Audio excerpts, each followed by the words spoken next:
est constitué essentiellement d'acteurs de santé. Je vois des réseaux, je vois des SIAD, des SPASAD, et nous sommes donc entre professionnels, ce qui va nous permettre, comme Céline l'a précisé, d'échanger en cours de route. Voilà, alors peut-être la plaque suivante pour donner le contexte. Il y a des réalités qui sont indiscutables parce qu'elles sont factuelles, elles ne sont pas l'objet de considérations polémiques. D'abord, on assiste à un vieillissement de la population, je crois qu'on est tous d'accord, et il y a une augmentation de la prévalence des maladies chroniques. Je me souviens, lorsque le premier plan cancer a été mis en place, le quotidien du soir, Le Monde, avait titré « Cancer » au pluriel de points. L'incidence augmente, la mortalité diminue. Alors, c'est un fait que si ces deux réalités sont simultanées, augmentation d'incidence, baisse de la mortalité, on a une file active de patients porteurs de l'affection considérée qui est en croissance. Cette augmentation de la prévalence des maladies chroniques est liée au vieillissement, mais peut-être aussi à d'autres phénomènes que nous ne détaillerons pas aujourd'hui, qui sont, nous dirons de manière générique, des facteurs environnementaux. Et puis, puisque l'on vit plus longtemps, on peut être exposé effectivement de manière simultanée à l'accumulation de plusieurs pathologies chroniques, ce qui fait véritablement une spécificité, une typologie assez propre à nos sociétés contemporaines. Alors, le virage ambulatoire est également un constat. On observe qu'effectivement, dans les établissements de santé court séjour, MCO, la durée moyenne de séjour diminue. Alors, si dans le même temps, on a de plus en plus de malades porteurs d'affections chroniques, et si dans les établissements de santé, la durée moyenne de séjour diminue, cela veut dire qu'il y a de plus en plus de patients qui sont en transit entre leur domicile et leur structure institutionnelle de prise en charge, qu'elle soit publique ou privée. C'est la notion de parcours de soins. Et ces parcours de soins, comme je l'évoquais, on constate dans la pratique clinique qu'ils sont parfois parfaitement harmonieux, mais parfois aussi relativement chaotiques, avec ce que j'appelle, par comparaison avec l'aviation civile, des trous d'air qui ont pour conséquence le fait que les personnes soignées sont en difficulté, elles ne sont pas parfaitement en sécurité ou elles ont le sentiment de ne pas l'être. Ceci crée des situations difficiles à traiter et qui sont par définition, et nous allons le voir, des situations complexes. Alors, cette notion de complexité tient aussi au fait que l'offre de soins se majore, il y a de plus en plus d'acteurs de santé et il y a des spécialités qui sont de plus en plus techniques. L'ensemble de ces facteurs contribue également à la complexité. Donc je crois que ces trois éléments, nous pouvons les partager sans difficulté et peut-être nous en discuterons un peu plus tard. Alors, ces réalités conjoncturelles ont conduit le législateur à prendre des dispositions que Vincent va peut-être détailler maintenant.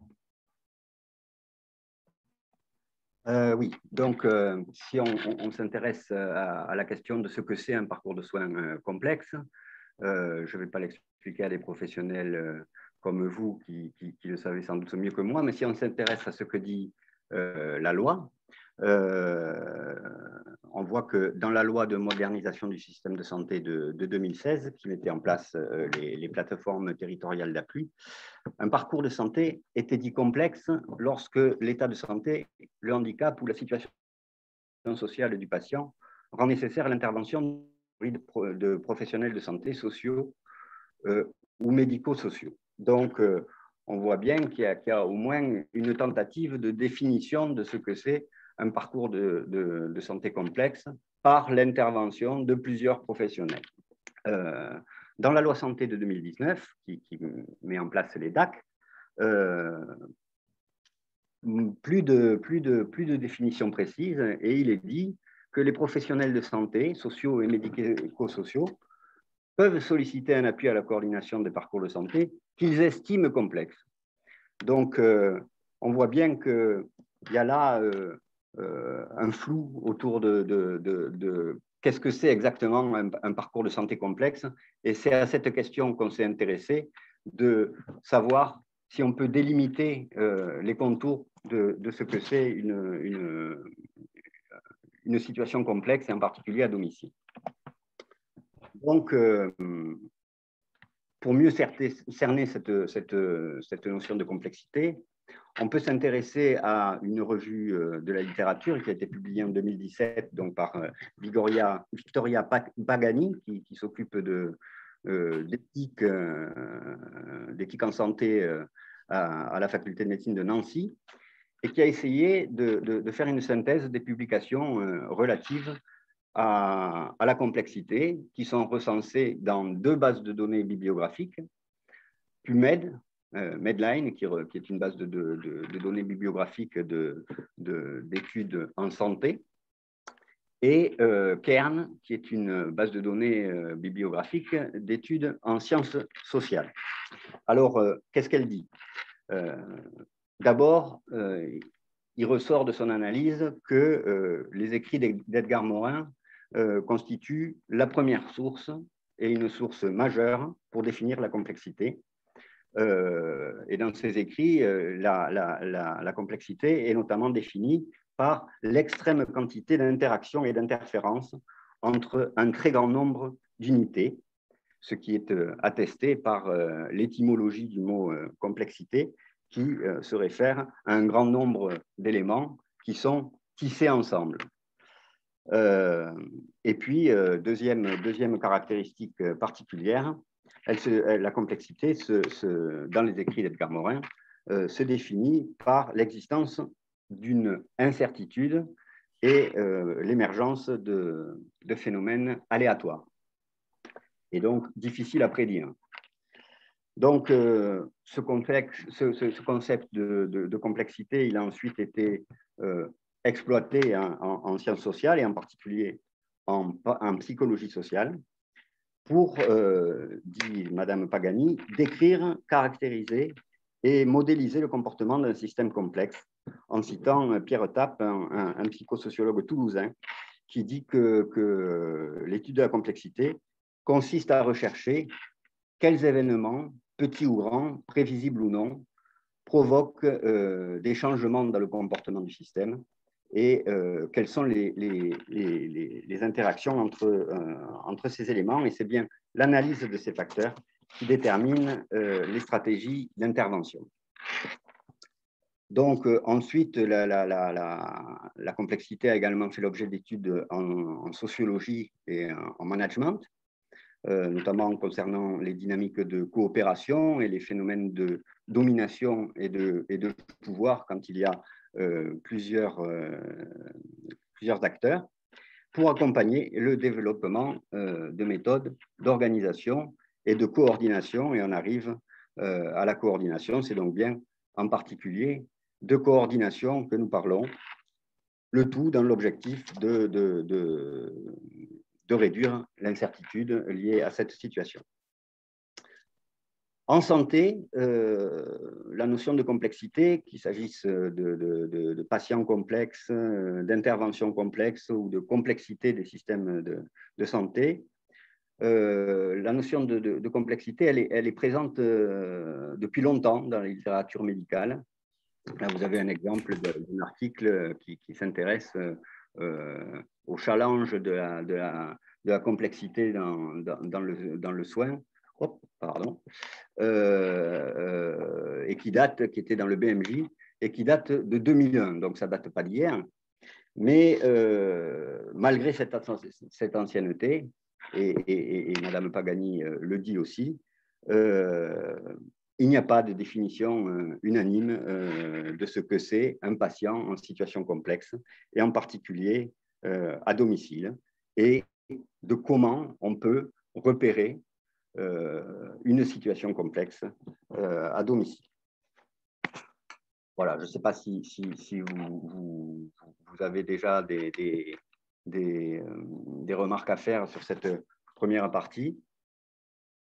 Sinon, on peut continuer. Alors Vincent, si on se comprend bien, on aborde un sujet dont la définition est par définition elle-même complexe.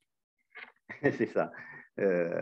C'est ça. Et c'est de ça qu'on voudrait parler, de qu'est-ce que c'est un patient en situation complexe à domicile. Et est-ce qu'il existe des outils pour les repérer? Voilà, avec notre vision peut-être un peu théorique et qui serait peut-être, voilà, qui suscite peut-être des réactions chez les professionnels de proximité qui nous écoutent. Oui, on prendrait volontiers des questions en provenance de nos auditeurs pour dire également que la complexité, quelque part, est opposée, sans doute, tu seras d'accord, Vincent, à la médecine basée sur les preuves qui aboutit à des élaborations de référentiels de pratique. Les situations complexes, si tant est qu'on puisse les détecter, on va voir ce qu'on peut en penser, elles ne répondent pas à des pratiques professionnelles qui sont parfaitement normées et référencées, et c'est du case management qui doit s'appliquer à ces situations dès lors qu'on doit pouvoir les définir. Tu es d'accord? Oui. Pas de référentiel de pratique. C'est sûr. Ça s'oppose un petit peu à la formation médicale au sens large du terme qui, à travers les symptômes, invite les acteurs de soins, et en particulier les médecins, mais pas que les médecins, à établir un diagnostic unique des symptômes, un diagnostic, une maladie. Dans le dispositif qui nous occupe, qui ne concerne pas la pathologie, mais qui concerne le malade dans son environnement, les facteurs de complexité sont liés à la pathologie, à la réalité du patient et à l'écosystème dans lequel évoluent les acteurs de santé. C'est cette approche multiparamétrique qui, quelque part, génère la complexité. Alors, il y a Madame Florence qui a levé la main. Peut-être comment on peut lui donner la parole? Oui, alors, normalement, vous avez la possibilité d'activer votre micro, madame. C'est fait, oui. Donc, bonjour à tous, Fabienne Florence, directrice d'un réseau de santé dans la Loire. Ce que moi je constate, c'est qu'effectivement, on peut avoir, et c'est ce qu'on a essayé au début de notre exercice, définir une checklist de caractéristiques qui pourrait faire que la situation est complexe, mais en fait, à situation équivalente, avec des critères a priori de complexité équivalents, et ben la situation sera ou non complexe, en fait, en tout cas pour les professionnels qui vont intervenir auprès de cette personne. C'est très fluctuant d'une situation à une autre et au cours de la même situation. Par exemple, une situation de soins palliatifs pourrait ne pas être complexe pour une équipe qui est disponible, qui est formée, avec un étayage suffisant. Mais vous prenez la même situation en période d'épidémie grippale ou autre type d'épidémie où les professionnels sont très mobilisés par ailleurs. Ce n'est pas un problème de compétence, ce n'est pas un problème d'étayage, ça devient un problème de disponibilité à cet instant T. Et là, ça peut être réellement complexe pour le patient. Donc, c'est une question qui m'a toujours interpellée. Et finalement, la définition du législateur sur la difficulté ressentie me convient, moi, à ma place de directrice de réseau, très parfaitement, parce que c'est pas à nous de juger, enfin, il me semble, en tant que réseau de santé, c'est pas à nous de juger de la difficulté, c'est bien aux pros de nous dire s'ils sont en capacité ou pas, à ce moment-là, de faire ce qu'il est possible pour le patient. Merci. Oui, Vincent. Après, je vous laisse la parole. Vous avez évoqué des choses qui nous ont occupés aussi dans nos réflexions. La notion de dynamique et de fluctuation. Il est évident que la situation, elle bouge en permanence et qu'une évaluation à un moment donné, elle a la valeur qu'elle a à un moment donné, mais peut-être que la semaine suivante, ça ne serait pas la même chose. Ça, c'était effectivement une limite majeure de l'idée dont on va parler après, d'essayer de faire une échelle qui permettrait de repérer les situations de complexité. Mais on peut ne pas s'interdire que l'évaluation soit réalisée dynamiquement aussi et qu'on puisse suivre cette situation en fonction du temps. Voilà. Et puis, vous avez parlé de disponibilité des acteurs. Voilà, effectivement, La complexité, c'est tout un ensemble de choses. C'est le patient, on va en parler tout à l'heure, c'est le patient, mais c'est le système de soins, c'est la coordination et la communication des différents acteurs entre eux. C'est beaucoup de choses. Mais dans un cadre de recherche, on peut peut-être ne pas s'interdire d'essayer de construire une échelle. On va en parler. Monsieur Bugat. Deux points pour, je pense, partager la même approche du sujet. Le premier, c'est que la complexité dans ce que nous évoquons aujourd'hui s'attache, et ça a été déjà précisé, aux situations auxquelles sont confrontés les malades et les soignants à domicile. La complexité, ce n'est pas exactement synonyme, c'est même très différent d'une situation clinique qui est compliquée ou qui se complique. Une insuffisance rénale qui se complique d'une infection, c'est compliqué peut-être, mais ce n'est pas un sujet de complexité. Là, je crois que c'est important. Et donc, la deuxième chose, c'est que cette réalité de complexité concerne en grande partie la perception qu'ont les principaux intéressés, c'est-à-dire les malades eux-mêmes, de la façon dont ils sont pris en charge dans leur environnement quotidien. Et d'une certaine manière, le sujet que nous évoquons, il est certainement fait pour fluidifier la prise en charge pluridisciplinaire des acteurs de santé, mais il est fait in fine pour le malade lui-même. Je crois que c'est important. La notion de trou d'air concerne le passager dans l'avion, quelles que soient les difficultés que rencontre l'équipage.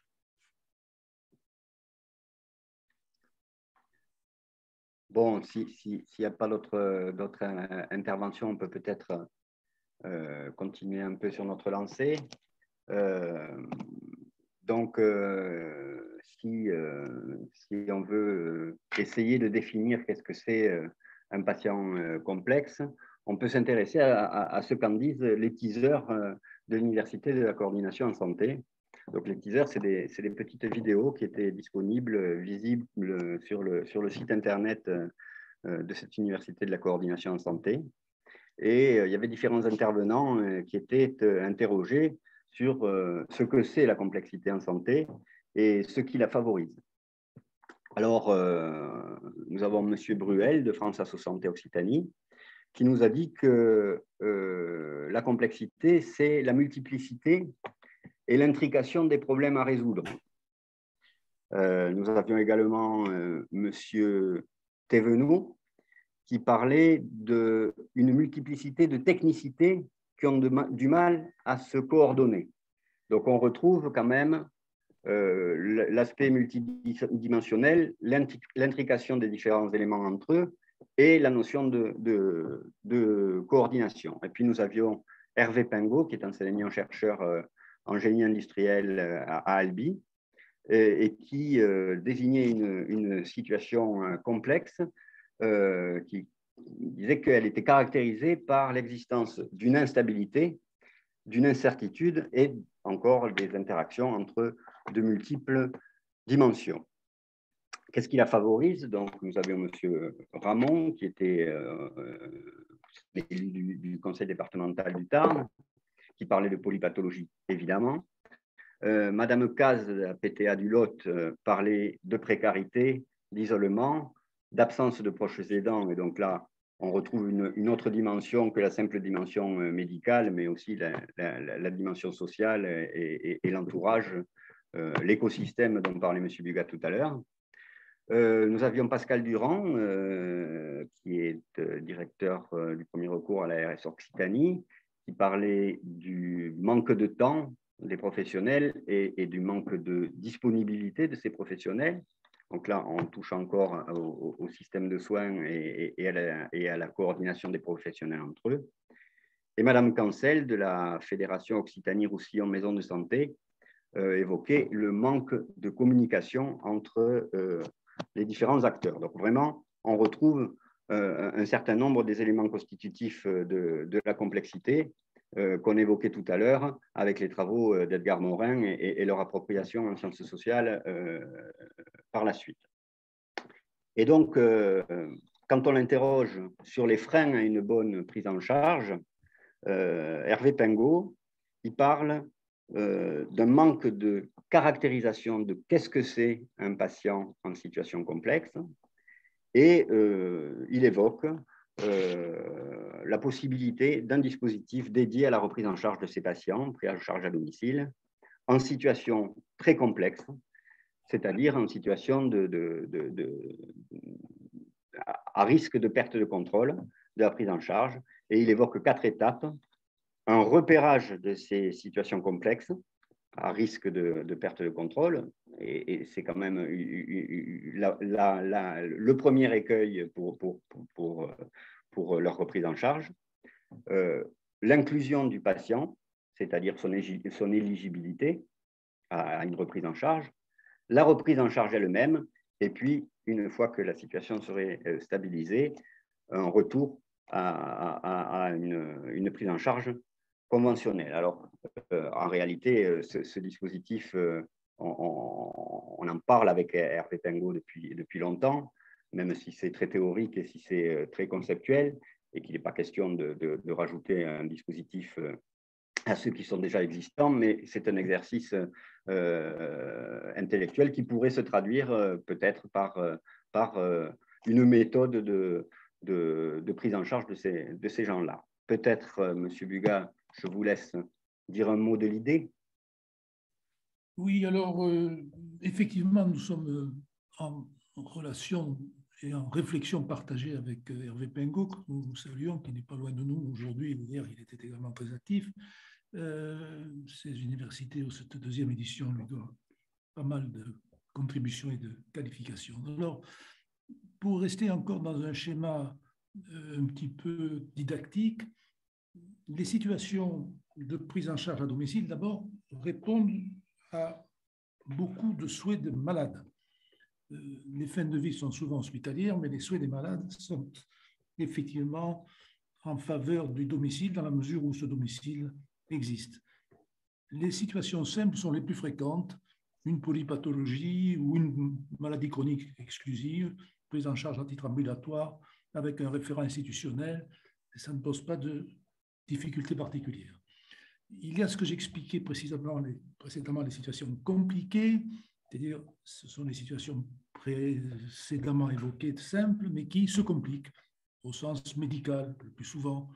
Et celles-là également, on peut les réguler de façon relativement, je dirais, aisée. Puis il y a ce que nous insistons pour présenter aujourd'hui, les situations complexes.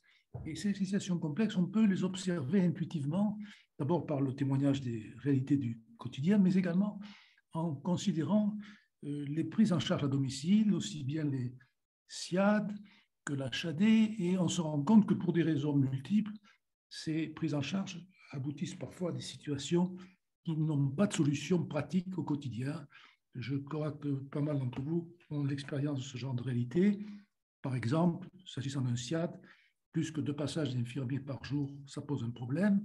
Et pour ce qui est de l'HAD, on connaît également la réalité basée sur les bilans d'activité des HAD, qui consiste à considérer qu'il y a des situations de perte de contrôle que nous qualifions de situations correspondant à des malades qui sont un petit peu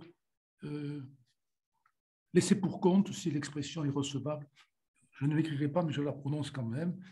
Pour autant que les systèmes de prise en charge soient parfaitement bien réfléchis, ils ont des limites, et ceci aboutit effectivement à des réalités quotidiennes qui sont des souffrances au sens physique et moral. Alors, cette perte de contrôle, qui peut correspondre également à une analogie avec le vol aérien, nous invite à considérer que ces situations complexes, il faut les aborder selon 2 caractéristiques. Elles doivent être, cette approche doit être systémique et holistique. On s'entend sur ces termes. Systémique, pour prendre en compte les différentes composantes de la complexité de la situation, c'est la notion de malade dans son écosystème. Et puis, comme ça a été évoqué, nous considérons que ces situations complexes, il faut, dans la mesure du possible, bien qu'elles ne soient pas prévisibles, les rendre réversibles pour remettre des patients dans des guidelines et des mesures de sécurité qui les remettent en situation de sécurité. Donc ça, c'est l'approche systémique. Et l'approche holistique, nous y sommes très attachés, c'est que la médecine, les soins sont faits pour les malades et que, encore une fois, l'approche de la complexité doit tenir compte du projet de vie du malade et que cela doit concerner chaque cas particulier. Il faut que l'on sache ce que veut le malade, quels sont ses projets dans la mesure où il en a. Et il faut donc, de ce point de vue-là, que nous réfléchissions de manière holistique. La plaque suivante, je crois. Alors, puisque nous avons dit que les situations complexes étaient souvent aléatoires et n'étaient pas le résultat de situations prévisibles, on dit que ce sont des réalités stochastiques. Le vrai challenge, c'est de savoir si on peut anticiper les conséquences défavorables de la complexité, parce que d'une certaine manière, la complexité, qui correspond à de l'instabilité, pour des raisons liées à l'entropie, aboutit toujours à des cas de figure qui sont irréversibles. Il faut pouvoir donc intervenir suffisamment précocement pour rendre, dans la mesure du possible, la situation réversible. Et là encore, une comparaison avec l'aviation civile.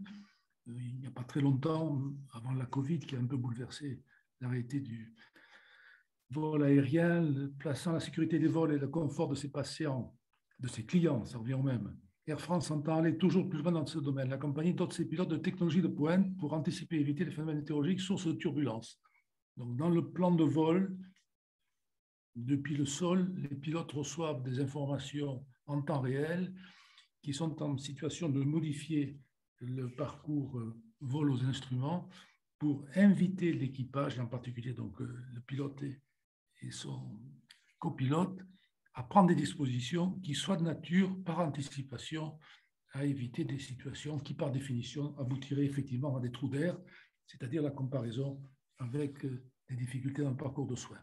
Donc, nous pensons qu'effectivement, en termes d'approche systémique, ce qui est plus ou moins en place dans des domaines soit industriels, soit dans le domaine commercial que je viens d'évoquer, on peut les appliquer dans le domaine de la santé. Alors, la suivante peut-être. Voilà, alors, patient en situation complexe à domicile, approche systémique et holistique en 4 étapes. C'est un peu ce qui a été évoqué précédemment à propos de la réflexion portée par Hervé Pingot. Il faut d'abord repérer ces situations de perte de contrôle. Il faut savoir dans quelle mesure, une fois qu'elles sont décelées, elles sont éligibles pour un projet qui puisse conduire à leur réversibilité et qui puisse permettre la mise en œuvre d'une prise en charge toujours à domicile, selon des données, alors pour le coup, qui correspondent à des indicateurs qui ne sont pas forcément faciles à détecter et pour lesquels nous pensons que par le biais de l'ingénierie système, et nous en reparlerons peut-être à la fin de l'exposé, on peut modéliser ce que l'on observe. Alors la plaque peut-être suivante sera pour Vincent, parce qu'il y a deux questions préalables au plan méthodologique. Voilà, bon, donc on a bien vu que dans cette optique-là, il y a quand même 2 questions préalables indispensables. C'est de savoir quelle est l'ampleur du problème, combien de patients, parmi les patients pris en charge à domicile, sont des patients complexes, c'est-à-dire à perte de contrôle, au sens, donc on y revient, de la complexité liée aux patients, à la multiplicité des acteurs et à l'instabilité. Est-ce qu'ils existent malgré les dispositifs d'appui existants? Et s'ils existent, combien sont-ils? Et puis, on y revient. La première étape, c'est de les repérer, ces patients. Donc, comment les repérer pour pouvoir les reprendre en charge? Donc, on a besoin, pour répondre à ces 2 questions, d'un outil de repérage de ces situations. Alors, comment on peut les repérer? Est-ce que l'alerte du professionnel de proximité est intéressante? Oui, moi je crois que c'est le premier aspect. Le professionnel de proximité qui estime, comme vous disiez, que la situation est complexe, ça signe la complexité de la complexation, de la situation. Mais est-ce que ça suffit? Voilà. Est-ce qu'on ne peut pas utiliser des outils qui sont existants? Alors, des outils, il y en a, mais ils sont souvent axés sur le soin uniquement, quasiment uniquement, ou ils sont très adaptés au milieu hospitalier et beaucoup moins à l'évaluation d'une situation complexe à domicile. Donc, c'est le cas d'Intermed, par exemple, qui semble plus adapté au milieu hospitalier.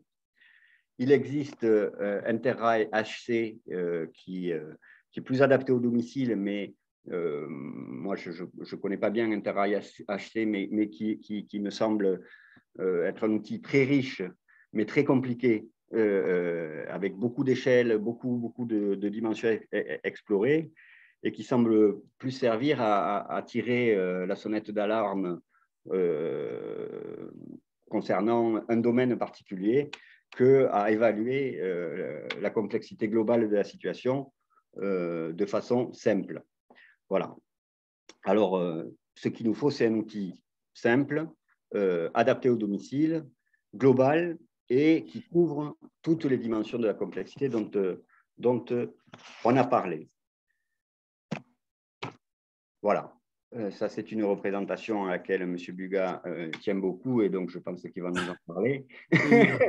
J'y tiens dans la mesure où j'ai la faiblesse de penser qu'elle représente un petit peu cette prise de conscience que tous les acteurs de soins ici rassemblés partagent. C'est-à-dire qu'encore une fois, quand on dit le malade au centre du dispositif, c'est pour le malade qu'on se met en situation opérationnelle optimale. Encore une fois, harmoniser les prestations des différents acteurs de santé, c'est important, mais la finalité absolue, c'est véritablement le patient. Alors celui-ci, à titre d'exemple, il est confronté à une pathologie chronique, maladie de Parkinson. C'est peut-être pas une complexité médicale, ça peut être une situation compliquée pour des raisons de posologie de médicaments, d'effets secondaires, bref, peu importe. C'est pas ça la complexité. La complexité, c'est cette vision circulaire à 360 degrés de tous les paramètres qui environne cet homme sympathique confronté à domicile à une pathologie chronique. Et ces critères à 360 degrés, vous le voyez, concernent en partie, en haut à gauche, les acteurs que nous sommes, qui conditionnent, je dirais, un petit peu la dynamique du parcours de soins, mais il y a également des réalités et des paramètres qu'il faut prendre absolument en charge et qui sont des critères sociaux vers 4 heures, 5 heures, et puis également donc des réalités liées à la situation biographique du malade, ne se mobilise plus seul, n'est pas autonome, hygiène insatisfaisante, comment est son appartement, est-ce qu'on peut garantir la chaîne du froid pour l'alimentation, est-ce qu'il n'est pas au 5e étage sans ascenseur, enfin il y a toute une réalité qui doit être prise en compte et qui d'une manière générale échappe aux soignants. J'en suis, donc je ne critique personne, je témoigne de l'expérience. On a tendance un petit peu à être fixé sur la pathologie. On est en lien relationnel favorable avec le malade, mais enfin, il y a toutes ces dimensions qui doivent être prises en charge et il n'est pas toujours évident de savoir qui est M. Dupont, porteur d'une maladie de Parkinson à domicile. Et cette réalité fusionnelle, d'une certaine manière, c'est ça la complexité. Et nous devons, je crois, dans une vision un petit peu nouvelle de la médecine, lorsque l'on dit prendre soin, bien, ça veut dire qu'il faut engager toutes ces réalités dans une, je dirais, dimension prédictive. Voilà un petit peu la réalité ou la signification de cette plaque. Ok, il n'y a pas de questions. Je ne les vois pas, moi. Donc, Alors non, pour l'instant, nous n'avons pas de questions dans la discussion. Ah, nous avons une levée de main de Madame Sénac. Nous vous laissons prendre la parole. Oui, bonjour. Donc, je suis Marie Sénac, pilote de la Maya des Hautes-Pyrénées. D'abord, merci, parce que toute la présentation que vous faites là, elle reprend quand même beaucoup la méthodologie Maya dans l'accompagnement en gestion, qui aboutit finalement à l'accompagnement en gestion de cas, au case management. Juste pour ce dernier graphique qui est très intéressant, vous situez la maladie de Parkinson, par exemple, comme étant une complexité. On est plutôt là, à mon avis, sur finalement une porte d'entrée dans cette potentielle complexité. Et voilà, parce qu'il me semble que la complexité c'est peut-être pas forcément la maladie, mais elle peut se situer au niveau des acteurs qui ne sont pas coordonnés, du parcours de soins qui n'est pas finalement situé. Et je crois que ça décrit bien quand même effectivement la complexité de cette complexité où on a beaucoup de mal à définir et à voir finalement une échelle complète. Mais en tout cas, je vous remercie. J'avais une question aussi à vous poser parce qu'effectivement, vous avez signé, notamment dans Haute-Pyrénées, une convention, la DIMEP a signé une convention avec l'ARS pour la complexité du logement. Et est-ce que vous pourriez en parler parce que je trouve vraiment cette initiative hyper intéressante puisqu'on travaille en coordination avec la DIMEP sur des situations complexes à domicile, notamment liées au logement, et qui peuvent justement amener une complexité médicale dans la rupture de soins. Donc, est-ce qu'il vous serait possible de parler un petit peu de cette expérience que vous menez sur 2 départements Occitanie? Oui, effectivement, bon, la DIMEP fait des bilans de prévention santé et du soutien méthodologique à la recherche. Et il y a une autre activité qui est effectivement liée à la lutte contre l'habitat indigne. Les acteurs des ARS qui s'occupent d'habitat indigne sont confrontés à effectivement des gens qui ont une problématique de logement, clairement le syndrome de Diogène, d'accumulation, d'insalubrité majeure du logement, mais aussi des problématiques médicales pour ces gens-là, ou pour leur entourage, le logement pouvant mettre en péril leur santé, voire la santé du voisinage. Et donc, et puis il y a une problématique d'accès aussi au logement par les travailleurs sociaux. Effectivement, on mène cette action par l'angle médical, c'est-à-dire d'aborder ces gens par l'angle médical d'une infirmière qui vient s'occuper d'eux, d'abord s'occuper de leur santé, ce qui permet parfois d'ouvrir la porte, parce que souvent elle reste fermée, la porte, et de pouvoir rentrer dans le logement et d'initier un processus de reprise en charge globale, alors pour le coup, à la fois de la santé de la personne et du logement. Voilà. Je voudrais faire 2 commentaires supplémentaires sans être redondant, bien que parfois la complexité confine à la redondance dans les signaux. Voilà.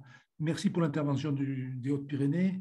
En effet, la plaque du monsieur porteur de Parkinson illustre bien le fait que, d'une certaine manière, la situation médicale, maladie de Parkinson, n'est que le facteur déclenchant de ce désordre à 360 degrés qui doit peu de choses à la médecine et beaucoup à l'environnement socio-sanitaire, d'où la réflexion concernant l'habitat indigne. Deuxième commentaire, à propos de l'habitat indigne, au plan national, il y a un rapport qui a été parmi les très nombreux rapports qui ne sont pas toujours très bien lus ou très bien appliqués, le rapport Broussy, que je vous signale, qui concerne l'adaptation de l'habitat au vieillissement. Et il y a là un certain nombre de réflexions qui, là aussi, nous invitent à considérer que la médecine n'est qu'un maillon, je dirais, de la qualité de vie au sens le plus global du terme. Et enfin, pour terminer, si l'on voit l'ensemble de ces facteurs de complexité, on prend la mesure, on constate que les systèmes, les données de santé, qui sont très fréquemment, ça a été évoqué, de nature hospitalière, ne prennent pas en compte l'ensemble de ces paramètres. Je crois que c'est important et c'est la raison pour laquelle nous avons besoin, pour définir la complexité, c'est ce que nous croyons en tout cas, de critères d'observation dans la vraie vie, et c'est la raison pour laquelle nous développons les réflexions qui vont ensuite être précisées pendant cet exposé. Monsieur Lefebvre, peut-être, qui voulait parler? Oui, bonjour, je suis directeur d'un pôle aide et soins sur une association à Montpellier. Vous avez parlé tout à l'heure donc des SIAD et de l'HAD. Je revois là dans l'exemple que vous donnez un SIAD. On ne voit pas les SPASAD. Je suis un peu étonné, alors que c'est une très bonne réponse à la complexité. qui peut effectivement permettre de créer de la coordination, du lien. En plus, nous, on est doté de care managers qui peuvent donc travailler avec les Mayas et d'être un lien.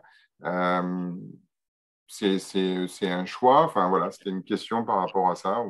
Alors, ce n'est pas nous qui avons fait cette figure. Et c'est vrai qu'il manque peut-être la source, d'ailleurs.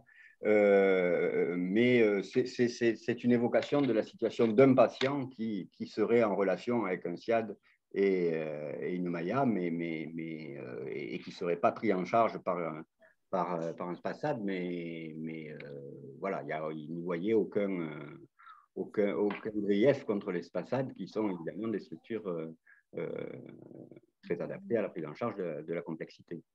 Non, je n'y vois pas de grief, mais c'est vrai que depuis le début de la journée, même, alors hier, je n'ai pas vu la totalité, mais en tout cas, même ce matin, en tout cas, à aucun moment, on a parlé des SPASAD, qui est une des réponses de la complexité, et je suis très surpris, même ce matin à l'après-midi, de ne même pas avoir entendu parler du mot SPASAD, alors qu'on a entendu beaucoup parler de CPTS. C'est un peu dommage, et je pense que les gens de terrain, en tout cas, ne savent pas ce qu'un SPASAD peut répondre sur la complexité à domicile.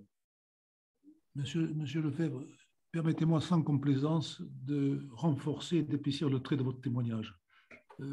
Ceci étant, à ma connaissance, les SPASAD, qui sont des outils et des dispositifs opérationnels très performants, ne sont pas très fréquemment développés sur le territoire. Je pense que vous ne me contredirez pas.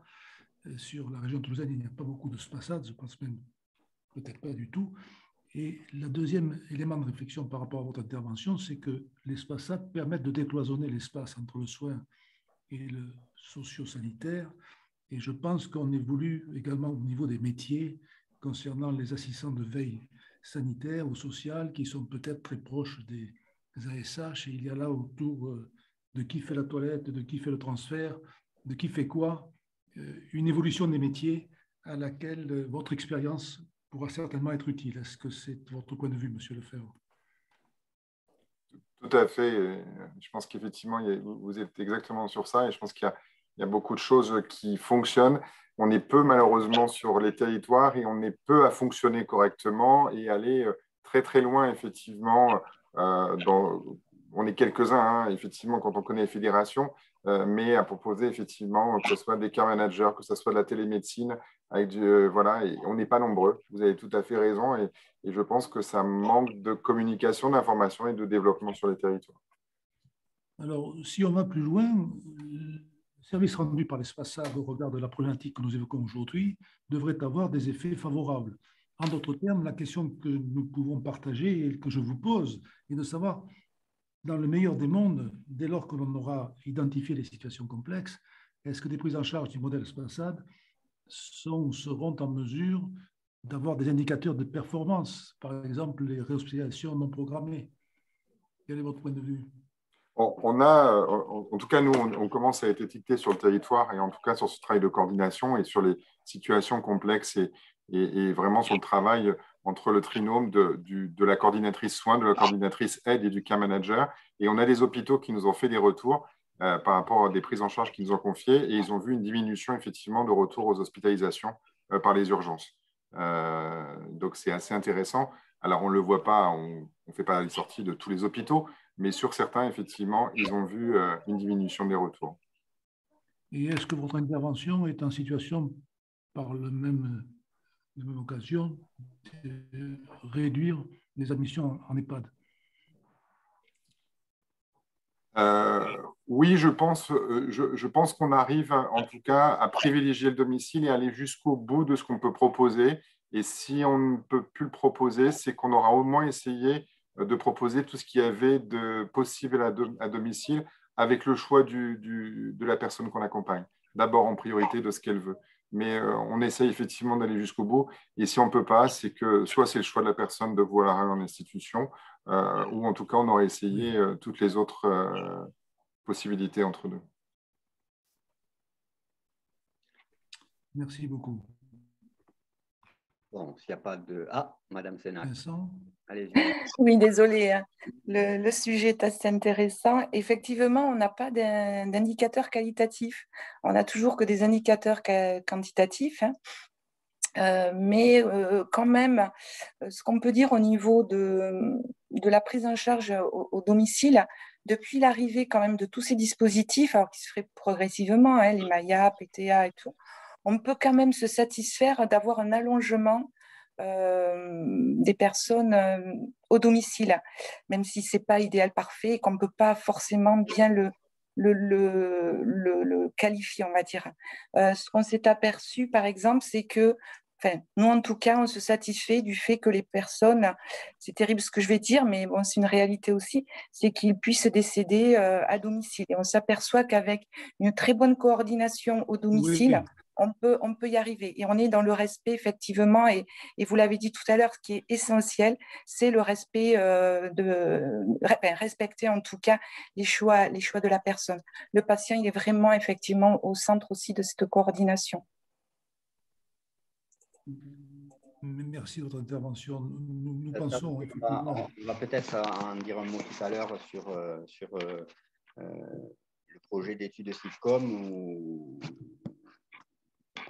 le but sera de suivre certains patients en situation complexe et de savoir lesquels se dégradent et de comment on compte le décès de ces personnes. Est-ce que c'est un échec de prise en charge ou est-ce que c'est un succès qu'ils décèdent à domicile? C'est une vraie question. Donc, madame, alors la plateforme territoriale d'appui des Pyrénées. Oui, bonjour. Bonjour, je suis Nadia Bengtaï-Bredon, directrice de la PTAC 66. Juste pour compléter ce que disait Monsieur Lefebvre et par rapport au schéma que vous nous présentez, on voit qu'il y a quand même un niveau social qui est important dans le schéma. Et en termes d'acteurs, il me semble qu'il manque aussi tout le volet social, ne serait-ce que les communes qui interviennent beaucoup. On a des élus quand même qui sont très mobilisés auprès de leurs administrés. On a aussi tout ce qui est caisse de retraite et au niveau du conseil départemental, des équipes. Donc là, on est sur la personne âgée, PAPH, où on a des infirmiers et des assistants sociaux qui non seulement vont évaluer dans le cadre de l'APA, mais pas que, qui vont aussi accompagner les situations complexes ou ultra complexes. Et il ne faut pas les oublier, je pense, dans ce maillage-là, parce qu'on travaille main dans la main. Et par ailleurs, ce qu'on constate, nous, au niveau de la PTAC, et auparavant, j'étais pilote MAIA, c'est qu'il y a quand même encore une méconnaissance des dispositifs de maintien à domicile. Alors, c'est un constat, ce n'est pas un jugement, je tiens à préciser, à la fois de certains professionnels institutionnels, mais au travers des réunions que nous pouvons faire au niveau des MAIA, des PTA et globalement des dispositifs d'appui à la coordination, on essaie justement de favoriser cette interconnaissance, mais aussi auprès des professionnels de santé libéraux. Souvent, quand une situation est complexe et qu'on en arrive à la limite, c'est trop tard, parce qu'en fait, les dispositifs qui auraient dû être enclenchés en amont ne l'ont pas été dans un temps restreint. Du coup, la situation s'envenime et souvent on arrive à des hospitalisations et ensuite une orientation en EHPAD. Donc, il faut vraiment cibler sur cette connaissance des acteurs, des dispositifs. Et ça, je pense que c'est primordial. Tout le monde le sait, mais je tenais juste à le repréciser, parce que c'est ce qu'on fait sur le terrain, mais qu'en favorisant l'interconnaissance, ne serait-ce qu'aussi que sur les signalements auprès du procureur, des informations préoccupantes, quand est-ce qu'on enclenche, quelle est la méthodologie, ça peut être un plus. Et pour parfaire mon intervention, je dirais aussi qu'il y a tout le volet prévention, qu'il faut aussi pouvoir activer en amont, notamment auprès de dispositifs qui existent aujourd'hui du repérage de la fragilité en lien avec le Gérontopole et le programme ICOP. Parce que certes, on est sur des situations complexes, mais à terme, il faudrait éviter d'y arriver en favorisant la prévention. Et on a des outils aujourd'hui qui existent et qui méritent à être déployés, et ce qui est le cas notamment du Gérontopole, mais pas que. Voilà. Monsieur Bugat, vous voulez dire un mot sur ICOP et la fragilité? Non, j'allais dire superbe. Le seul mot que j'avais employé, c'est superbe. Intervention pour laquelle je n'ai rien à dire, si ce n'est que j'adhère totalement à ce que vous dites et d'une certaine manière, la réflexion que nous portons et que nous partageons va dans le sens de ce que vous évoquez. Donc, on n'oublie pas les acteurs qui ne sont pas médicaux, mais qui sont sociaux. Nous n'oublions pas les collectivités territoriales, les CCAS, toutes ces structures. Bien évidemment, la méconnaissance des dispositifs qui sont à la possibilité des patients, bien évidemment, souvent méconnus. Et puis, effectivement, l'exemple de la fragilité avec ICOP et Inspire, qui a abouti à une gradation, effectivement, de la fragilité nous fait réfléchir de manière proche avec les équipes de Bruno Velas. Merci. On reprend? On redécolle. Allez, on redécolle. Donc on était sur une échelle pour repérer ces patients en situation complexe à domicile sur cette question-là et cette réflexion-là. Donc, partant de cette réflexion, on a beaucoup réfléchi au développement d'un outil de repérage de ces situations considérées donc, comme des systèmes complexes. Pour reprendre l'image de l'avion, l'avion, il a le moteur, il a le système hydraulique, le système électrique. La vision systémique, c'est ça, ce sont des sous-systèmes qui interagissent entre eux et qui conditionnent la bonne marche de l'ensemble de l'avion. Donc, c'est cette idée-là qu'on a en tête. Et vous parliez d'ICOP et du repérage de la fragilité. Ils sont exactement à mon avis, ils sont exactement sur la même idée, avec une évaluation de la fragilité qui se base sur des sous-systèmes, une évaluation de la cognition, une évaluation de la mobilité, une évaluation de la nutrition, une évaluation des capacités sensorielles et une évaluation de l'aspect psychologique. C'est exactement, à mon avis, la même approche systémique. Donc, on a réfléchi, nous, à ça et à quels seraient les sous-systèmes à prendre en compte si on voulait bâtir un outil systémique de repérage de la complexité. Alors, on a beaucoup réfléchi là-dessus. On a identifié certains sous-systèmes, évidemment la situation médicale, évidemment la situation sociale et environnementale, où on inclut donc tout l'écosystème de la personne qui est prise en charge à domicile, son logement, etc., son entourage, ses aidants, mais aussi, donc, bien sûr, l'organisation et la coordination des professionnels de santé entre eux, mais aussi les ressources humaines du territoire. Est-ce qu'on peut prendre en charge à domicile une personne qui est dans une zone géographique où l'offre de soins ou paramédicale est insuffisante? Et puis, deux choses qui nous paraissent importantes, et peut-être que Roland Guibert en dira un mot: le vécu de la prise en charge médicale et sociale par le patient, est-ce qu'il la comprend? Est-ce qu'il y adhère? Est-ce que c'est conforme à ses souhaits?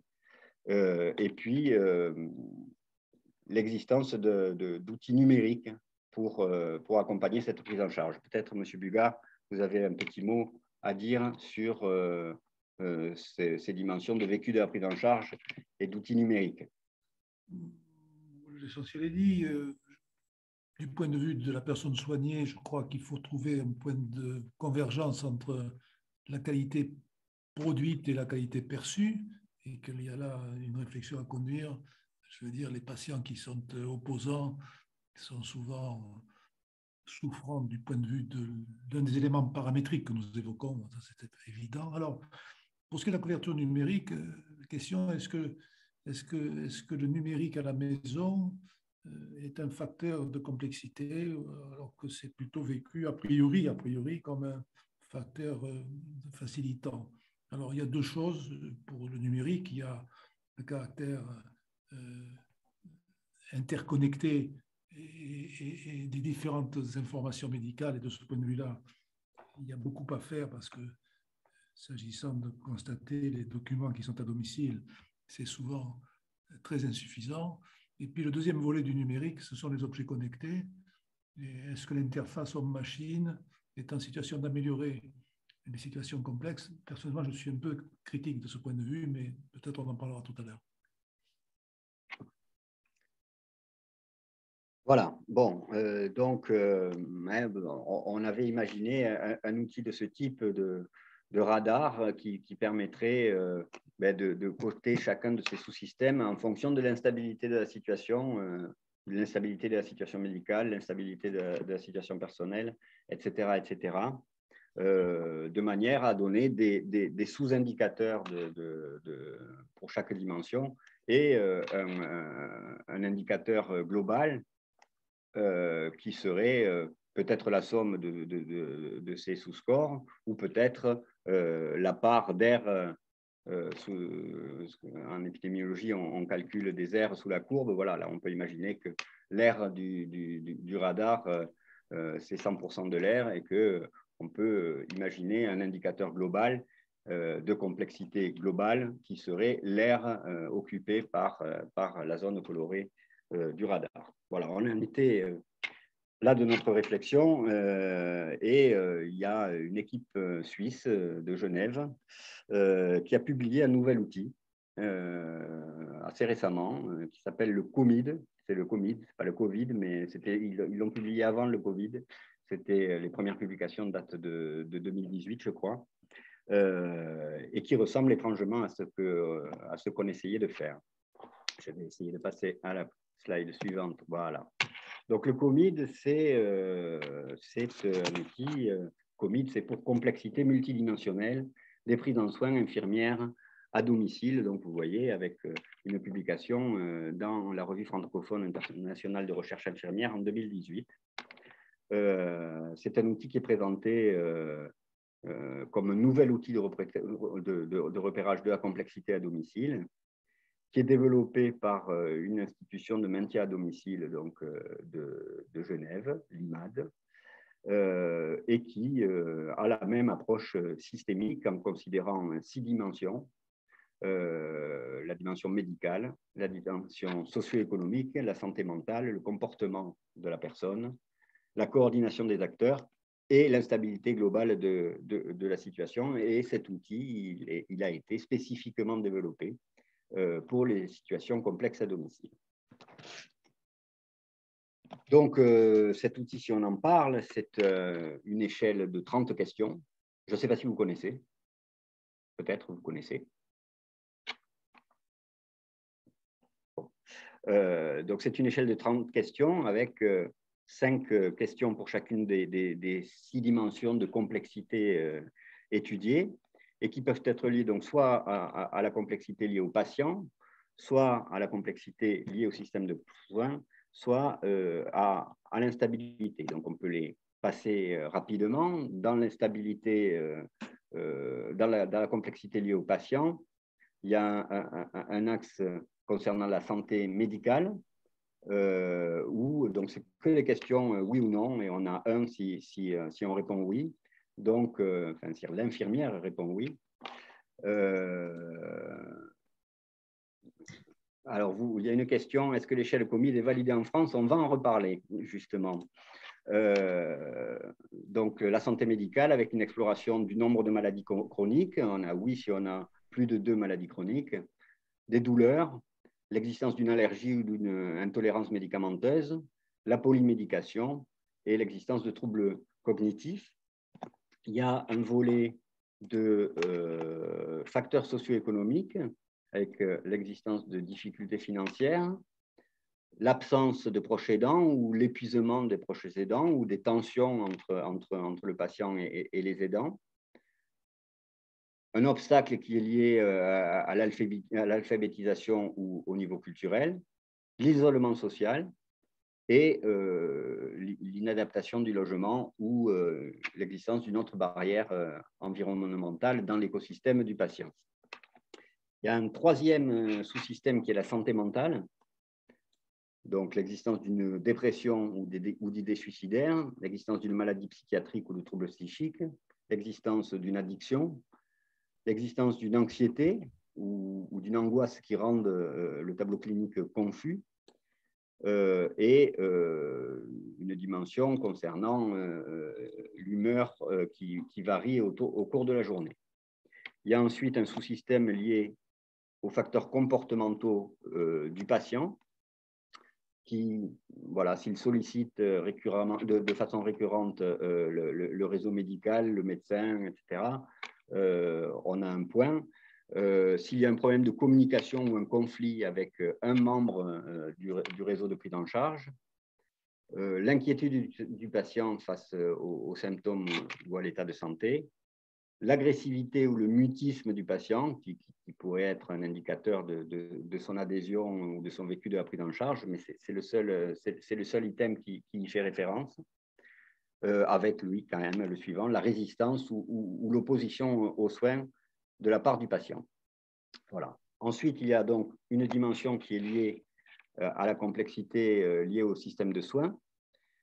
Donc, l'existence d'une multitude d'intervenants, le médecin traitant, un ou plusieurs spécialistes, les paramédicaux, le curateur ou le tuteur, ou, voilà, les aidants. Une absence ou une faiblesse de partenariat entre les différents intervenants. Donc, ça, c'est l'item coordination qui est peut-être un peu faible dans le COMID, mais qui a le mérite d'y être. L'existence d'une incohérence thérapeutique, d'une perte de sens de la prise en charge du fait de la multiplicité des acteurs, un problème d'assurance, c'est-à-dire un important reste à charge pour le patient, et la lourdeur de la prise en charge ressentie par les soignants, voilà, une infirmière ou un soignant qui dit que c'est trop lourd et qu'il ne peut plus. Et puis, il y a un facteur d'instabilité, c'est-à-dire d'équilibre de la situation, avec un item sur l'existence d'une dégradation récente de l'état de santé, un item sur un changement récent du degré d'indépendance, l'existence d'une période de transition, l'annonce du diagnostic, un retour d'hospitalisation, un deuil. Voilà. C'est une période de transition, ce n'est pas la période habituelle de prise en charge. Un changement aigu des capacités cognitives et l'imprévisibilité de l'état de santé et l'existence de décompensation. Donc, voilà, avec chacun de ces sous-scores sur 5, on peut obtenir un indicateur global qui est coté sur 30, et les auteurs de cette échelle indiquent qu'ils estiment, de par leur expérience de terrain, uniquement, qu'un score global au COMID supérieur à 9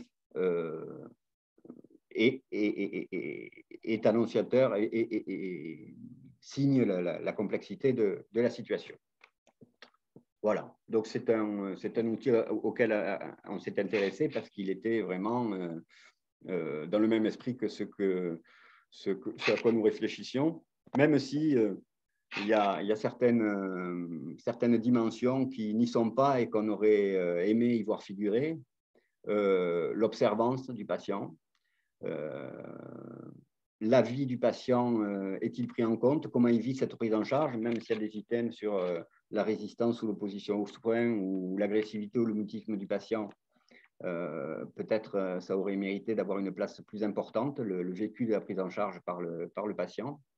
Il n'y a rien sur la mobilité, il n'y a rien sur l'existence d'un handicap moteur, il n'y a rien sur l'existence d'un handicap sensoriel ou de plusieurs handicaps sensoriels, de la concomitance d'un handicap visuel et d'un handicap auditif et des troubles auditifs, par exemple.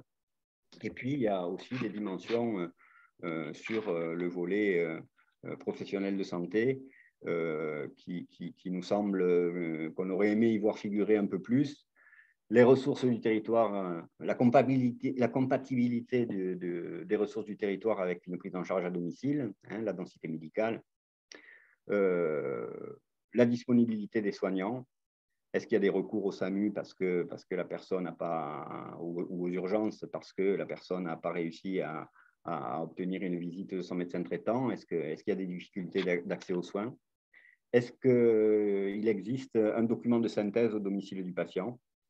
Et puis la formation, la compréhension de la prise en charge par le patient. Voilà, c'est des dimensions auxquelles nous, on attachait de l'importance et qui n'y sont pas. Mais on trouve que le COMID, c'est quand même un outil intéressant, même si c'est relativement nouveau, il a commencé à être un peu étudié.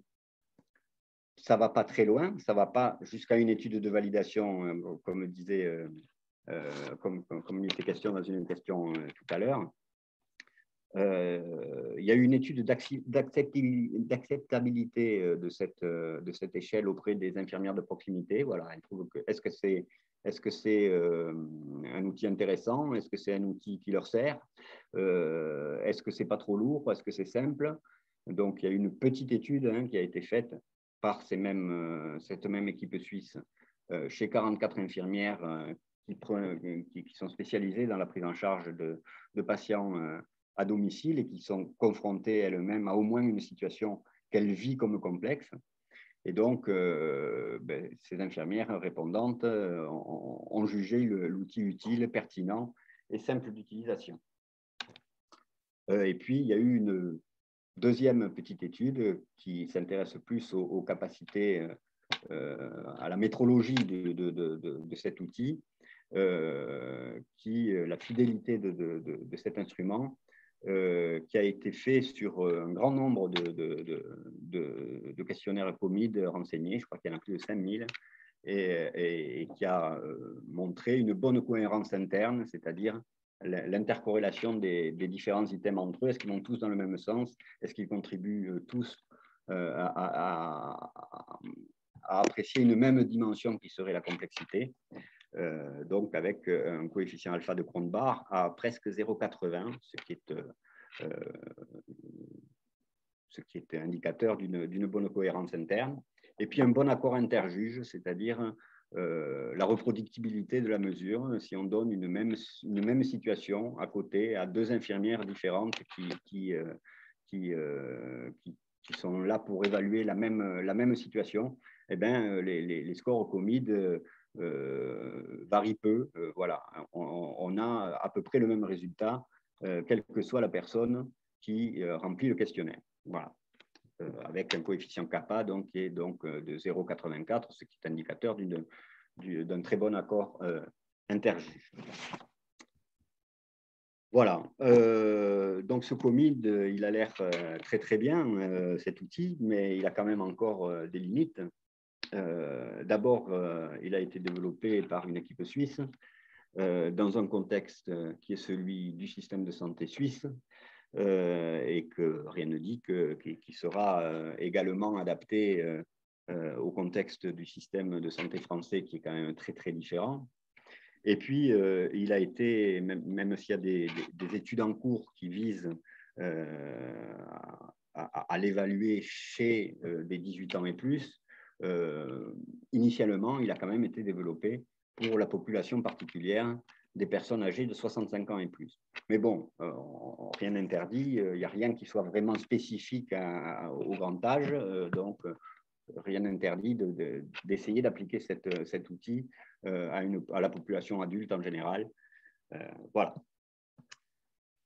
Bon, et puis surtout, ça reste un outil conceptuel uniquement, qui est sans doute simplifiable, comme l'équipe suisse a essayé de nous le démontrer, mais qui, à ce jour, n'est pas validé. C'est-à-dire qu'on ne sait pas si un score au COMID élevé, qu'on obtiendrait à l'évaluation de la situation d'un patient pris en charge à domicile, est réellement annonciateur d'un risque d'échec de prise en charge, de perte de contrôle, qui se traduirait, par exemple, par des passages aux urgences, des réhospitalisations non programmées ou des institutionnalisations en EHPAD, voilà, en lien avec une aggravation, une complication de la maladie ou de la situation globale à domicile.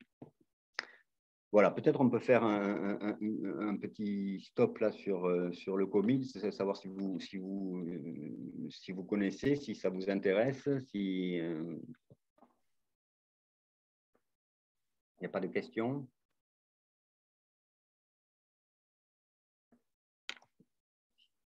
S'il n'y a pas de questions, je continue alors. Hein? Donc, voilà, nous, le projet, c'est vraiment à l'état de projet, mais cet outil COMID, il nous intéresse beaucoup. On estime que c'est un outil intéressant pour opérer les situations complexes à domicile, mais le problème, c'est qu'il n'est pas validé et qu'on ne sait pas trop ce que ça donnerait dans le contexte du système de santé français. Donc, on a un projet d'étude exploratoire, vraiment exploratoire, d'évaluation du COMID en tant qu'outil de repérage des situations complexes à domicile en France. Donc, cette étude, qui est vraiment à l'étape de la réflexion, hein, elle aurait pour objectif principal d'évaluer la valeur prédictive du Covid en termes de survenue d'événements indésirables dans l'avenir. Hein. Alors, bon, j'ai mis à 1 an, mais ça pourrait être à 6 mois, à 1 an après la prise en charge, le début de la prise en charge à domicile, et de savoir si, au cours de cette période, il y a un passage aux urgences, il y a des hospitalisations non programmées, il y a une institutionnalisation en EHPAD. Et pour objectif secondaire, pour répondre, quand on parlait des 2 questions préalables, si cet outil s'avère utile, est-ce qu'on ne pourrait pas estimer la proportion de patients en situation complexe selon cet outil dans un échantillon de patients pris en charge à domicile? Alors, comment faire? L'idéal, ça serait d'avoir une base de données exhaustive avec l'ensemble des patients pris en charge à domicile et de tirer au sort un échantillon représentatif de la population des patients pris en charge à domicile dans cette base de données. Mais bon, cette base, à ma connaissance, nous ne l'avons pas. Donc, on va être contraint, mais ce qui n'est pas idiot, hein, de passer par l'intermédiaire de structures de prise en charge à domicile, telles que par exemple un SIAD ou une structure d'HAD ou un SPASAD, pourquoi pas, ou une maison de santé pluriprofessionnelle qui sont plusieurs structures. On n'est pas obligé d'être limité à 3, hein, plusieurs structures qui, chacune de leur côté, prennent en charge des patients en situation complexe à domicile. Alors, le fait qu'on passe comme ça par un pré-recrutement de structures au sein desquelles on va aller évaluer des situations individuelles, ça ne nous permettra pas d'avoir une estimation globale de la fréquence des situations complexes à domicile dans la population globale des patients pris en charge à domicile, mais ça peut nous permettre d'avoir une idée dans chacune de ces structures qui prennent en charge des populations différentes, de quelle est l'ampleur du problème dans chacune de ces structures.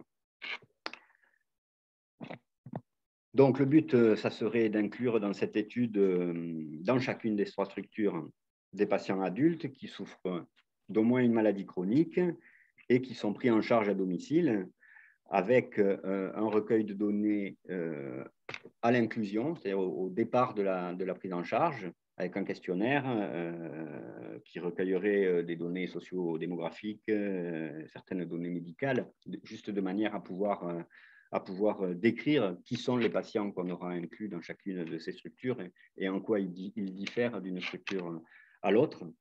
Et donc, surtout, pour renseigner un questionnaire Covid à la prise en charge pour chacun des patients inclus. Voilà, l'idée de cette visite d'inclusion, ça serait de réaliser une analyse descriptive, donc de décrire les caractéristiques des patients dans chacune de ces 3 structures, mais surtout de décrire la distribution de ce score qu'on ne connaît pas finalement de la population française, comment il se distribuerait,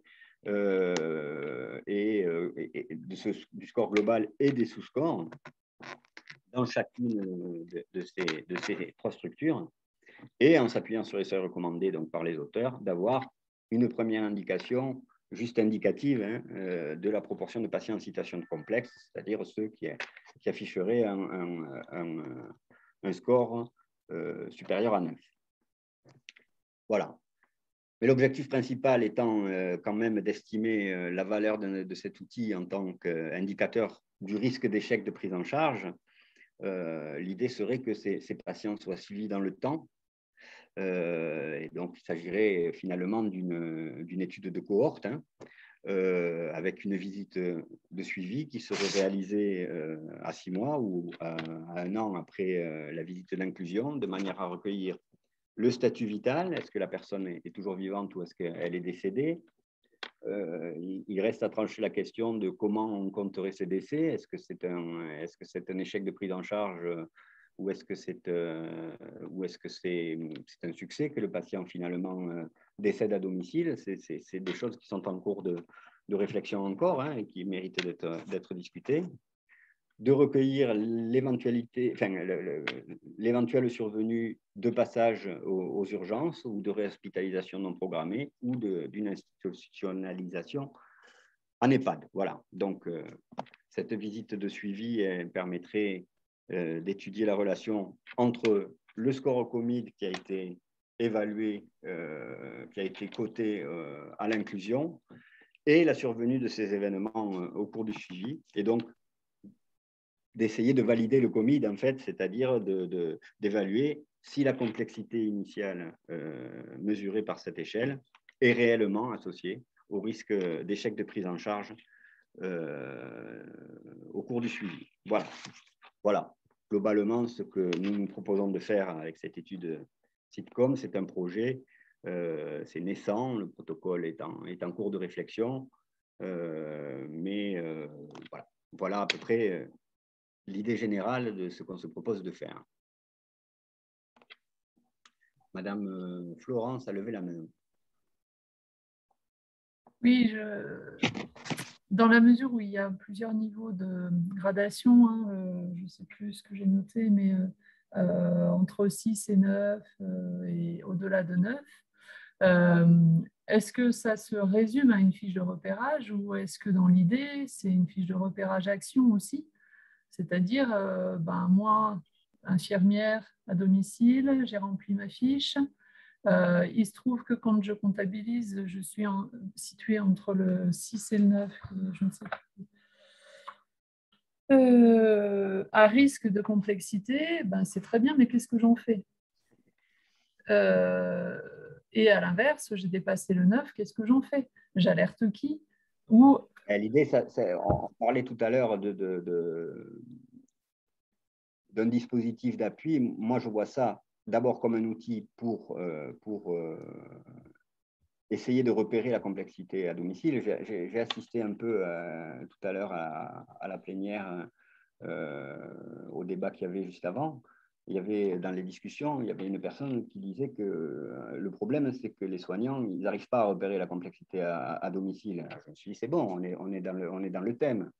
L'idée, c'est aussi d'avoir un outil objectif, alors qui ne sera pas fiable à 100%, c'est sûr. Hein. Quand on fait des statistiques ou des modèles, mon prof de statistique disait les modèles, il faut les utiliser, mais il ne faut pas y croire. C'est exactement ça. C'est un outil d'indication, mais il ne faut pas y croire. Voilà, c'est pas ça qui va tout résoudre, ça c'est sûr. Mais l'idée, ça serait d'avoir un outil pour repérer plus facilement ces situations et éventuellement qui servent d'outil de redirection vers une structure spécialisée, le DAC, voilà. Voilà l'idée qu'on a derrière la tête. Voilà. Et du coup, à partir du moment où il y a... Ça permet aussi de voir qu'est-ce qui pêche et d'identifier de suite quels sont les leviers possibles. Et donc, du coup, à partir du moment où il y a une action consécutive au repérage, potentiellement, ça va agir sur la valeur prédictive de la fiche. Comment ça? C'est-à-dire que d'un coup, on va donc intégrer une nouvelle ressource au sein de la situation qui, elle, potentiellement, de par ses actions, va pouvoir agir sur les différents indicateurs de complexité qui auront été repérés au tout début. Et que s'il n'y avait pas l'action d'aller rechercher cette nouvelle ressource, en fait, il n'y aurait peut-être pas d'action du tout sur les indicateurs. Complètement, c'est une checklist. Hein.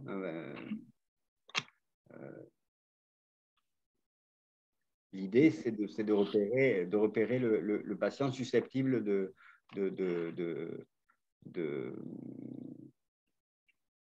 perdre le contrôle, quoi. Monsieur Bugat, vous êtes toujours là? Je suis toujours là. Je pensais de manière incitante à la fin de vie qui a été évoquée à 3 ou 4 reprises, avec la question que tu poses, Vincent, de savoir si une fin de vie à domicile est plutôt, entre guillemets, un succès ou vécu comme un échec. C'est le point de vue du malade, encore une fois, qui prime. Mais si le patient d'aventure souhaite, devant une situation donnée, qualifiée probablement d'irréversible par rapport à cette fin de vie décédée à domicile, je crois qu'il est très difficile d'appliquer les mesures de la loi Leonetti à domicile. Je veux dire, la sédation profonde à domicile, est-ce que c'est possible?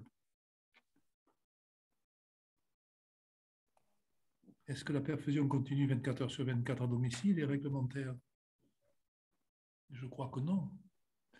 Et la réflexion que nous conduisons me semble être en situation, peut-être, de faire là aussi évoluer les pratiques professionnelles dans le sens des volontés des personnes plus que du confort des acteurs de soins.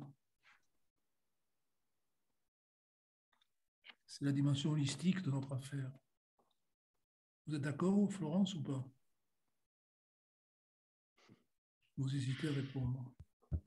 Non, non, je n'hésite pas à répondre. Je suis sur le fond tout à fait d'accord. Mais il y a du travail. Oui, il y a beaucoup de travail. Il y a beaucoup de travail. Juste pour notre exemple, moi je tiens par exemple à ce que tous les coordinateurs, puisque c'est comme ça qu'on les appelle, soient formés à la démarche de l'éducation thérapeutique du patient, non pas forcément pour intervenir au sein d'un programme de TP, mais pour que au moins la démarche ETP soit intégrée à leurs évaluations à domicile, pour justement s'assurer de là où on est le patient dans sa situation à lui et pas s'engager dans des propositions d'action qui seraient somme toute tout à fait réalistes au vu de la situation, mais totalement déconnectées de ce qui est entendable et acceptable par le patient. Je crois que nous sommes d'accord. Alors, sur la question que vous avez posée, c'est-à-dire est-ce que l'échelle COMID, le jour où elle sera validée, sera en situation de suggérer, par-delà le constat de situation complexe, des mesures d'amélioration, je n'ai pas pour l'instant de réponse. Je dirais que ça dépend en partie de la tutelle. Parce que si d'aventure, on constate par notre étude que la comptabilité dans les structures de prise en charge à domicile de situations complexes est importante, il faudra peut-être effectivement sensibiliser nos tutelles pour que nous envisagions raisonnablement avec elles une structure qui ne soit pas un énième millefeuille, mais qui soit en situation d'améliorer effectivement cette file active de malades, sans forcément inventer un nouveau DAC.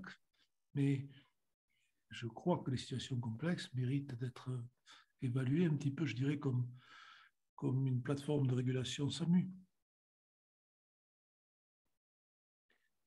Il y a Madame Lannes qui a levé la main, peut-être. Il faut activer le micro, voilà. Pardon. Oui, je rebondis un petit peu sur ce que dit Madame Florence et puis ce qui vient d'être dit par rapport à, bon, c'est bien d'avoir un outil, on repère, mais on fait quoi? On va laisser une situation en les termes, si on a repéré surtout une situation intermédiaire ou complexe, voilà, pour voir si dans 6 mois ou 1 an, on avait bien fait de repérer que ça risquait d'être complexe. Donc forcément, on va mettre en place des actions pour remédier, pour pallier, pour améliorer la situation. Donc forcément ensuite, je veux dire, les critères vont bouger, comme elle disait, et il y aura sûrement moins et comment faire pour évaluer s'il y a vraiment eu des hospitalisations qui ont été évitées ou pas par les actions qu'on a entreprises. Ça, c'était ma première question. Et la deuxième, par rapport à M. Bugat, c'est bien de dire on va activer les tutelles, mais concrètement, sur le terrain, il faut qu'on agisse de toute manière et rapidement pour ces prises en charge. Donc, effectivement, nous, il faut que derrière cet outil, si on s'en sert, on puisse dire, bon, on active qui, on active quoi, on fait quoi, c'est quoi les recours, c'est quoi les... Voilà, sur le terrain. Hein. Monsieur Bugat, je suis sûr que vous avez une réponse à cette question. Je vais peut-être d'abord écouter Véronique Chauvet. D'accord.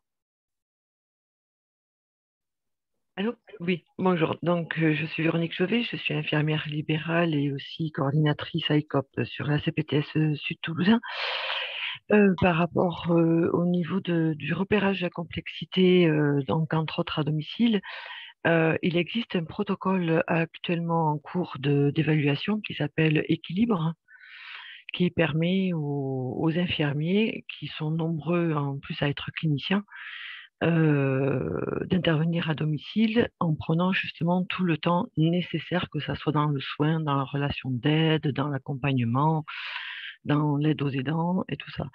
Est-ce que ce type de projet pourrait être inclus aussi? C'est moins formalisé. C'est vrai que le libéral a beaucoup de travail pour se formaliser, se structurer. Ça pourrait être aussi intégré dans ce type de protocole. Ce que vous dites est tout à fait pertinent, mais je pense que notre convergence entre ce que vous dites et ce que nous proposons ne peut passer que par, je dirais, l'arbitrage et une sorte de légitimité portée par la tutelle. On en revient ici à la réflexion précédente, je crois. Dans l'état actuel des choses, je ne suis pas certain que la réalité des situations complexes, et que ce collectif de malades, entre guillemets, laissés pour compte, dont on ne conteste pas la réalité, je ne suis pas certain qu'elle soit parfaitement perçue par les tutelles. Elle peut l'être éventuellement par les élus et par les collectivités territoriales, parce que la souffrance sociale aboutit à des situations qui, par-delà la prise en charge médicale, créent des difficultés qui ont des conséquences je dirais, des conséquences citoyennes. Alors peut-être qu'il faut voir avec les conseils départementaux. D'accord, merci. Il y a une autre question, PTA 46, je crois, ou 66? Oui, 66, bonjour. Dans la continuité de ce que disait Madame Lannes, comme il faut faire un suivi dans l'étude à 1 an sur le passage aux urgences et la réhospitalisation, enfin évaluer ces passages-là, est-ce que vous envisagez de faire le lien avec les établissements hospitaliers? On en parlait ce matin sur le lien ville-hôpital et les sorties d'hospitalisation des situations complexes. Comment vous envisagez ce lien, les approches avec les directeurs d'établissement? Voilà, parce que c'est une vraie question. Nous, au niveau du 66, au niveau de la PTAC, on anime la cellule d'appui ville-hôpital pour les situations complexes qui a été demandée par l'ARS Occitanie en collaboration avec l'ADD, et on traite ces situations complexes au quotidien, tout âge, tout public, bon, particulièrement la personne âgée, parce que c'est les situations que nous avons le plus. Mais on a parlé d'outils ce matin. Lien ville-hôpital, et plusieurs expérimentations au niveau des PTA et des MAIA ont été mises en place pour favoriser ce lien avec des outils. Et là, du coup, comment vous l'envisagez à travers ce projet Sitcom? Encore une fois, c'est naissant. On n'en est pas à caler les détails de comment le suivi serait fait. Mais on a l'habitude de suivre des cohortes de patients. Moi, dans ma pratique professionnelle quotidienne, on a l'habitude de ça. Et après, la question, c'est qui le fait, effectivement. On ne va pas rajouter ça au travail des professionnels de proximité qui n'ont pas le temps de ça. Voilà, mais il y a des enquêteurs qui peuvent être formés à aller rechercher ces informations, soit auprès du médecin traitant, soit auprès des hôpitaux concernés, soit voir auprès du patient lui-même, même si ça nécessite après une validation par un professionnel si l'information est recueillie auprès du patient lui-même. Voir, il y a des possibilités numériques. Aujourd'hui, il y a des bases de données globales, le SNIRAM, le PMSI, etc. Il y a des moyens d'y accéder dans le cadre d'un protocole de recherche particulier pour aller récupérer exhaustivement les séjours hospitaliers, voilà. Bon, on n'en est pas à définir tout ça, mais évidemment il faudra définir comment ce suivi va être réalisé. Oui, ma question, c'était, là, vous avez répondu d'un point de vue quantitatif au niveau des chiffres, effectivement, qu'on peut aller récupérer à travers le PMSI, entre autres, mais ma question, j'ai du mal m'exprimer, c'était plus comment faire le lien quand une personne rentre dans cet outil, quand elle va être hospitalisée, pour que la prise en charge en hospice aux urgences passe bien, que le retour à domicile se passe bien et qu'on évite d'alimenter la complexité dont on parlait ce matin, en fait. Voilà, je ne sais pas si je suis claire dans ce que je demande, mais… est plus à même que moi de répondre à cette question-là.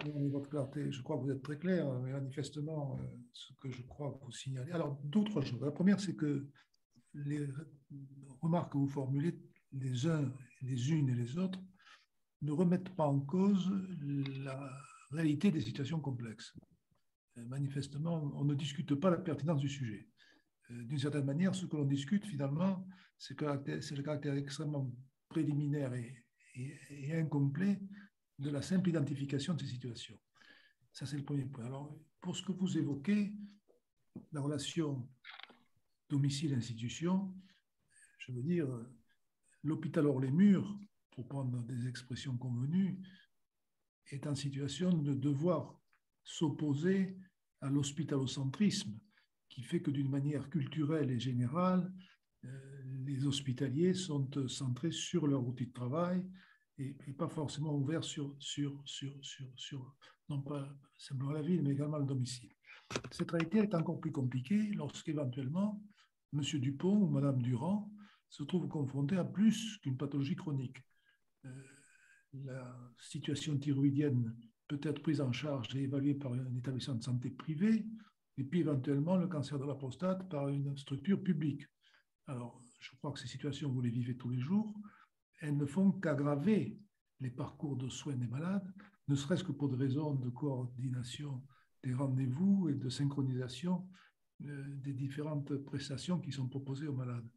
Et je crois que la logique de parcours de soins et la logique de réseau de soins est extrêmement intéressante d'un point de vue monopathologique,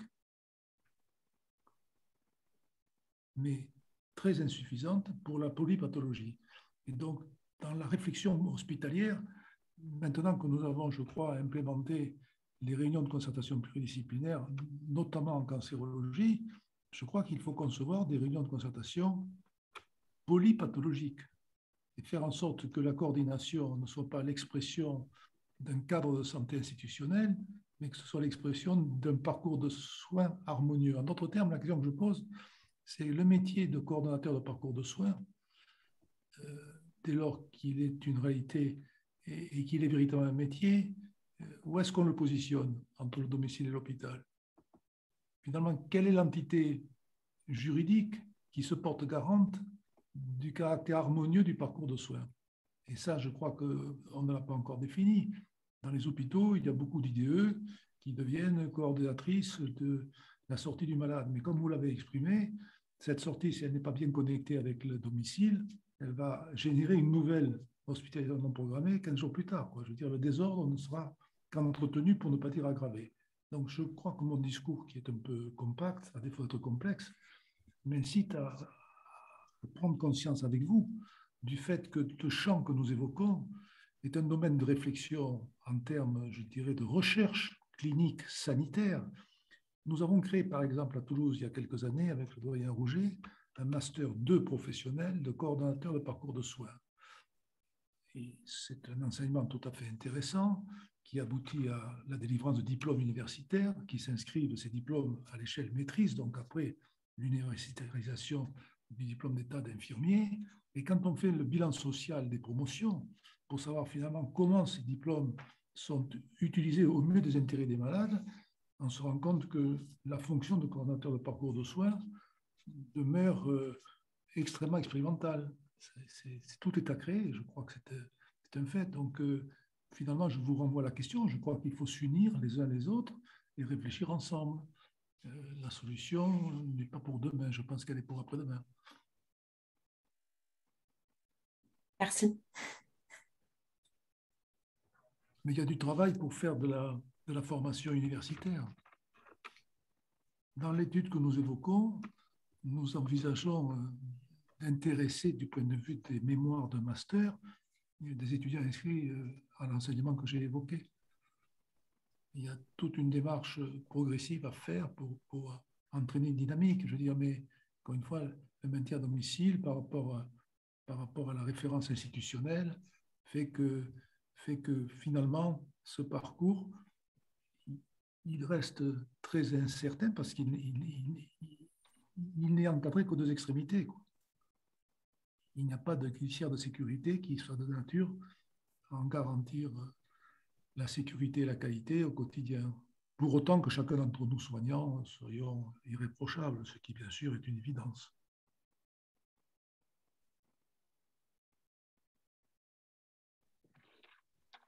Merci. On se rapproche de la conclusion? Allez. Voilà, alors écoutez, la conclusion, mais il n'y a pas de conclusion. En tout cas, il n'y a pas de point définitif.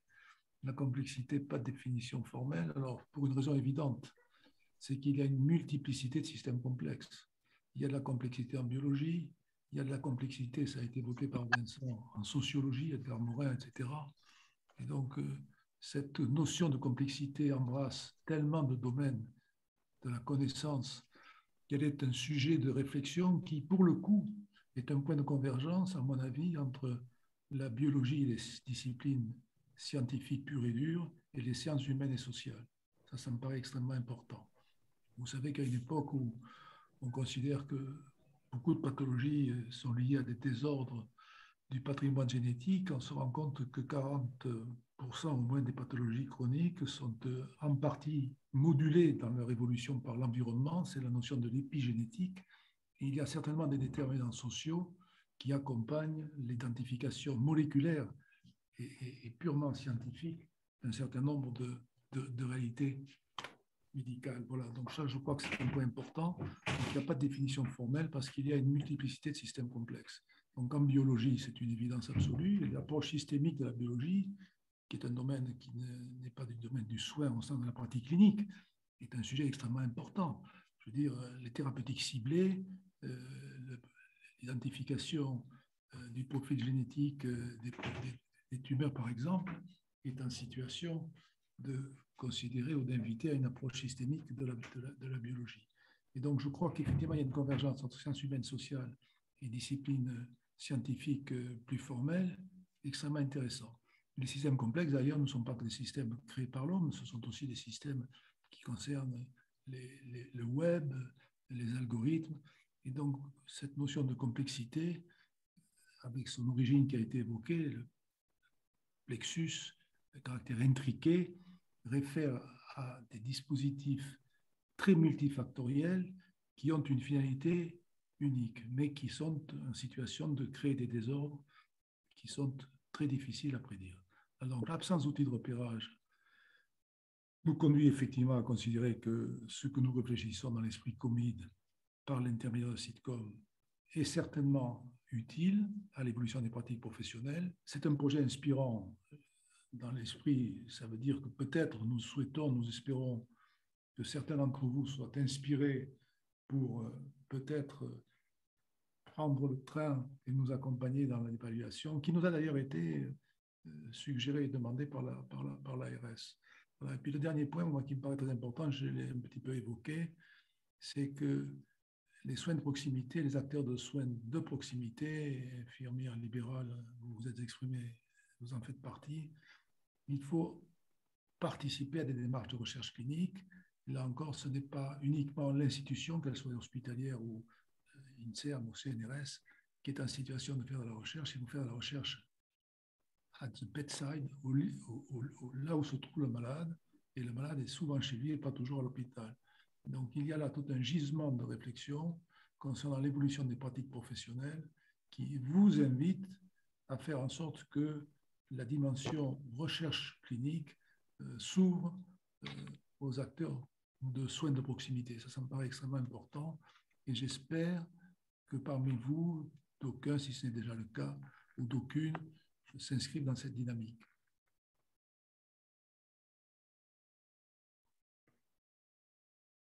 Alors, Florence, réseau CAP 25 Loire, à tout le monde. si vous souhaitez des lieux d'exploration hors Occitanie, la Loire elle sera intéressée. Alors, merci de votre témoignage. Effectivement, cette territorialité trans-région sanitaire est tout à fait à la fois sympathique et tout à fait bienvenue. Est-ce qu'il y a d'autres spasades dans l'assistance que le spasade porté par M. Lefebvre?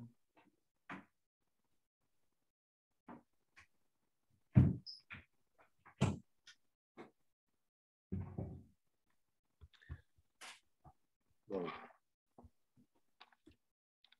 S'il n'y a pas d'autres questions.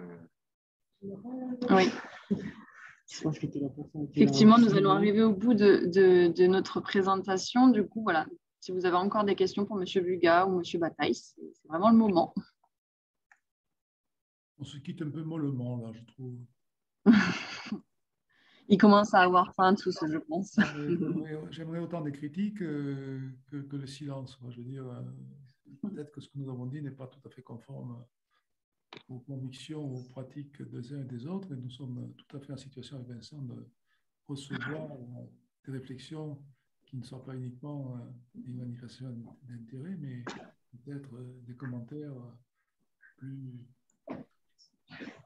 caustiques, je ne sais, non personnels. Ouais, du coup, si je peux me permettre, je pense qu'on est... Enfin, je ne vais pas parler pour les autres, mais effectivement, les fiches de repérage, c'est intéressant. Moi, je l'ai dit en préambule parce que je trouve que ça manque beaucoup. Et l'un des professeurs hier l'a bien dit, la complexité, enfin, acter une complexité dans une situation pour les soignants, c'est aussi, c'est ressenti, c'est pas forcément fondé, mais c'est perçu comme un constat d'échec de leur prise en charge. Donc, je trouve qu'une grille totalement objective, désaffectée, c'est sans doute fort utile pour pouvoir faire le clair sur une situation à domicile. Mais en même temps, j'ai aussi l'expérience du terrain, d'autres échelles de repérage très pertinentes, type la Paliadis, très simple, qui ont une valeur ajoutée pour savoir à quel moment je peux interpeller une équipe mobile de soins PAL. Celle-ci, elle existe depuis des années. Et au fond, elle n'est pas très peu utilisée, mal utilisée et souvent trop tardivement. Donc, il y a ces deux réalités qui se confrontent. Donc oui, c'est très bien, mais qu'est-ce qui en sera fait? C'est un long chemin. Mais si vous prenez par exemple le concept de fragilité, il y a 10 ans, on en était au même point.